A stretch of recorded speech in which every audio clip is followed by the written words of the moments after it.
लोकतंत्र है। इस विश्व का सबसे बड़ा लोकतांत्रिक देश भारत है और इस लोकतंत्र की हत्या करने का जो काम ये भारतीय जनता पार्टी की सरकार कर रही है, जो कार्य इन्होंने हमारे कांग्रेस के वरिष्ठ नेता हमारे पूर्व राष्ट्रीय अध्यक्ष श्री राहुल गांधी जी की सदस्यता समाप्त करके किया, उसमें सारे नियम, सारे कानून, सारे कायदे ताक पर रखकर किया, अपनी तानाशाही का परिचय दिया केवल इसलिए क्योंकि अडानी मामले का जवाब संसद में नहीं दे पा रहे हैं। तो राहुल गांधी संसद ना पहुंच पाए, इनसे सवाल ना पूछ पाए, इसलिए उनकी सदस्यता खत्म करने का जो काम इस सरकार ने किया है, उस तानाशाही के जवाब के लिए, उस तानाशाही को खत्म करने के लिए ये कार्य आज कांग्रेस पार्टी के द्वारा किया गया है। पूरे देश में ऐसे विरोध कार्यक्रम लगातार किए जाते रहेंगे। इस तानाशाही का जवाब कांग्रेस पार्टी का एक एक कार्यकर्ता सड़क पर उतरकर इस भारतीय जनता पार्टी की सरकार को देगा। अगर बात की जाए तो माननीय न्यायालय के जो है प्रावधान के अनुसार, माननीय न्यायालय के आदेश के बाद जो है स्वतः ही जो है उनकी सदस्यता, क्योंकि 2 साल से ऊपर का अगर कहा जाए तो स्वतः ही खत्म कर दी जाती है, या अपने जो है इज्जत को बचाने के लिए जो है कोई भी जनप्रतिनिधि हो, कोई प्रतिनिधि हो, सांसद हो, विधायक हो या किसी भी पद पर बैठा हुआ हो, तो उसे स्वतः ही जो है इस्तीफा दे देना चाहिए। और यहाँ इस्तीफा नहीं दिया गया, इस वजह से जो है उनको लोकसभा में जो है इस चीज़ को देखना पड़ा और इस चीज़ से जो है उन्हें जो है अलग किया गया। तो इसको लेकर क्या कुछ कहेंगे कि माननीय न्यायालय के आदेश के अनुसार ये काम नहीं है, आप भाजपा पे आरोप लगाने हैं? देखिए, माननीय न्यायालय का जो आदेश है वो सर्वोपरि है, मगर हम उस निर्णय से असहमत हैं और हमारे पास अपील करने का एक मौलिक अधिकार राहुल गांधी जी के पास बचता है, जिसके लिए 30 दिन का समय होता है। एक लोकतंत्र में एक सांसद जो है वो 15 से 18 लाख 20 लाख व्यक्ति का प्रतिनिधित्व करता है। 30 दिन का जो समय अपील का होता है, तो ऐसी कौन सी जल्द, मेरा ये कहना नहीं है कि यदि उनके ऊपर वो आरोप सिद्ध होता है, ऊपरी अदालतों में भी सिद्ध होता है, तो जो कानून अपना काम करेगा, कानून के उस तरीके से जो काम है वो होना चाहिए, लेकिन कानूनन दायरे में उसे 30 दिन का समय है हमारे पास कि हम 30 दिन में जाकर के उसकी अपील कर सकते हैं। और उस अपील के टाइम में जो ग्रेस पीरियड है वो किसी भी सांसद को, किसी भी जनप्रतिनिधि को मिलता है, तो वो 30 दिन का समय ना देते हुए 24 तारीख को फैसला आता है और 23 तारीख से वो फैसला लागू कर दिया जाता है। आखिर ऐसी कौन सी जल्दबाजी थी कि उस फैसले को लागू करना इतना जल्दी हो गया था, जल्दबाजी करी गई? 30 दिन का समय, 30 दिन का इंतजार की अगर उन्होंने अपील करनी थी तो अपील के समय का इंतजार इस सरकार को करना चाहिए था। ऐसे बहुत सारे प्रश्न हैं जिसमें कि कानून तोड़ करके काम किया गया। G20 को लेकर के पूरी तैयारियां जो है प्रदेश सरकार द्वारा की जा चुकी है। देश के प्रधानमंत्री के साथ साथ 20 देशों के जो है प्रतिनिधि मंडल जो है यहाँ पर आ रहे हैं। बहुत बड़ा गर्व का विषय जो है भाजपाई कहते हैं कि बहुत बड़ा गर्व का विषय है, और ऐसे में प्रशासन को भी सत्तादेश है कि अगर G20 को लेकर के किसी प्रकार से जो है विरोध किया जाता है या कोई भी बात रहती है तो उन पर देशद्रोह का सीधा सीधा मुकदमा किया जाएगा। तो क्या कांग्रेसी जो है इस समय, जो उत्तराखंड के अंदर कांग्रेसी लोग हैं, क्या इस समय G20 का विरोध करने के लिए जो है शुरुआत कर सकते हैं? देखिए, G20 का विरोध, G20 की होने वाली बैठक का विरोध किसी भी कांग्रेसी ने नहीं किया। पहली बात, G20 गौरव का विषय न केवल भाजपाइयों के लिए है, वो पूरे देश के लिए है।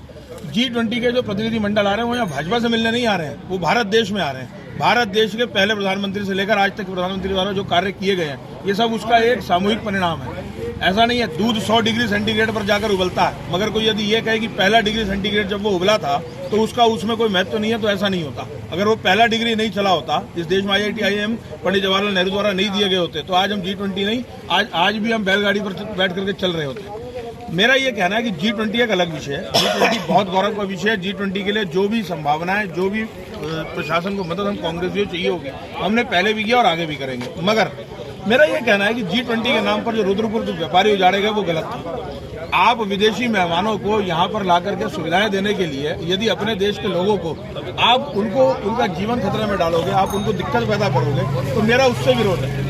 आपने सड़कें अच्छी करी, आपने डिवाइडर पर फूल पौधे लगाए, आपने दीवारें पेंट करी, बहुत अच्छी बात है, मगर जो बाकी लोग, जो बाकी सड़कें जहाँ से प्रतिनिधियों नहीं गुजरना, आखिर वो भी तो खड्डा मुक्त होनी चाहिए। हमारे मुख्यमंत्री ने घोषणा की 31 मार्च तक प्रदेश की सड़कें गड्ढा मुक्त होंगी, तो क्या हो गई?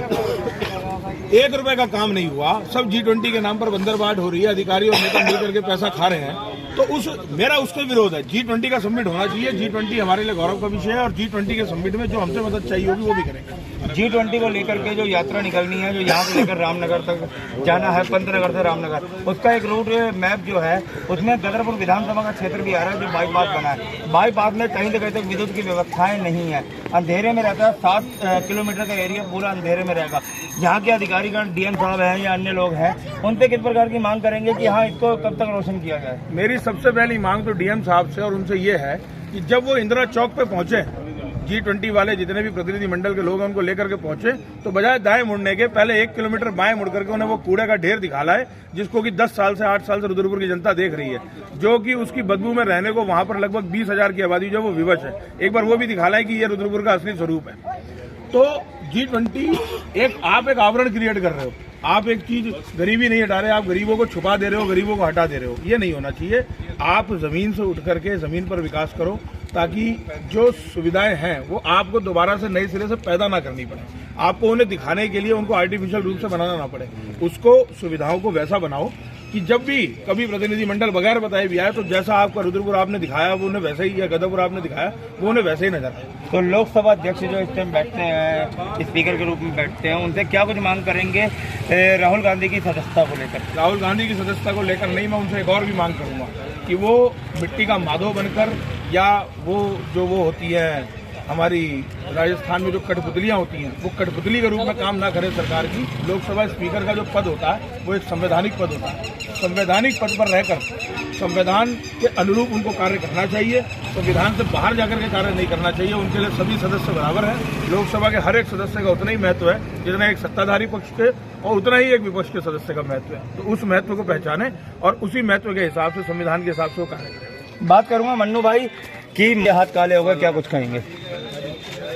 मेरे जब किसी देखिए, जब सफाई करनी होती है तो कीचड़ में पहले खुद उतरना पड़ता है जी।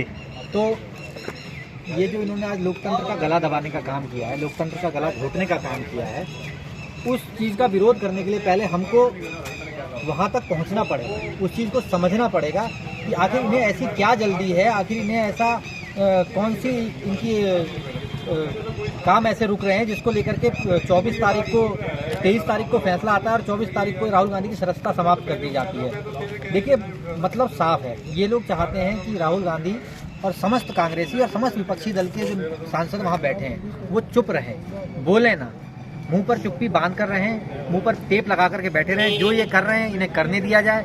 ऐसा राहुल गांधी बिल्कुल होने नहीं देंगे, ऐसा वो बिल्कुल नहीं होने देंगे। उन्होंने आज भी प्रेस कॉन्फ्रेंस की है, उन्होंने साफ कहा है कि मैं सदन के अंदर रहूं या सदन के बाहर रहूं, मुझे इस चीज़ से फर्क नहीं पड़ता, मैं देश की आवाज़ उठाता रहूँगा, देश की लड़ाई लड़ता रहूँगा। और आज ये मुंह काला करने का एक हमारा उद्देश्य ये है कि हम ये जताना चाहते हैं कि देश में लोकतंत्र अभी जिंदा है। यदि लोकतंत्र का गला घोटा जाएगा तो आपके मुंह पे ऐसे ही कालिक पोती जाएगी। तो अगर बात की जाए तो कीचड़ का आपने जो है उदाहरण दिया, कीचड़ आप किसे समझते हैं? कमल भी तो कीचड़ में ही फिरता।